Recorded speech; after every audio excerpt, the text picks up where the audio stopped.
Salamat sa pag-iingat ng Panginoon sa pagbiyahe niyo papunta dyan. Salamat din sa magandang panahon, although mainit at mainit, pero at least walang ulan. At salamat sa lahat sa mga preparation niyo dyan. Salamat din sa lahat ng sa basta na kapatid. At saka si Erwin, wala. Wala po, ma'am. Wala. Okay, salamat sa kay Sina Ronnie, kay Basan, kay Architect Jaime, na kahit kinukulit ko sila, mapasensya sila sa amin na nagkukulit siya sa inyo. Salamat sa lahat. At sa lahat, salamat sa Panginoon dahil inalaw niya na ma-start ang pag-build na yan, praying to our God na maayos ang lahat, walang hassle, walang pressure. At salamat din sa aming attorney, in fact, kay Ate Direk, kay Veronica. Salamat sa lahat, wala akong masabi. Salamat sa lahat, at higit sa lahat, salamat sa Panginoon.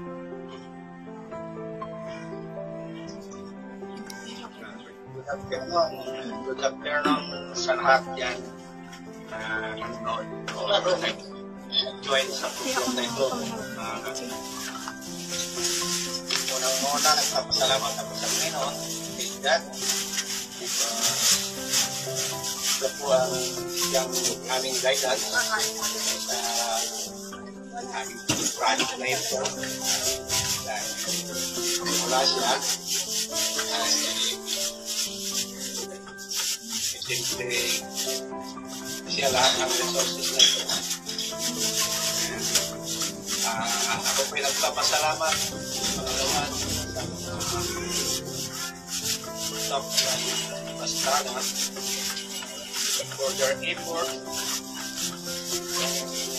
na ginawa nila nakaraan. Because the idea nagkaroon din kami ng idea para ito ay matuloy yung aming trip na magkaroon ng bahay sa Malinaw. Israeli President for that dahil invite niya kami. Hinintay kami ng decision at in due time ay natuloy na rin dream namin kasama. And I'd like to thank also sa especially for those staff na nag-give up nag-visit sa amin sa mga lahat ng plants kay Engineer Ronnie, kay Basan, and to Architect David na lahat kong kinukulit. Every time I see something in the plan, I like to do.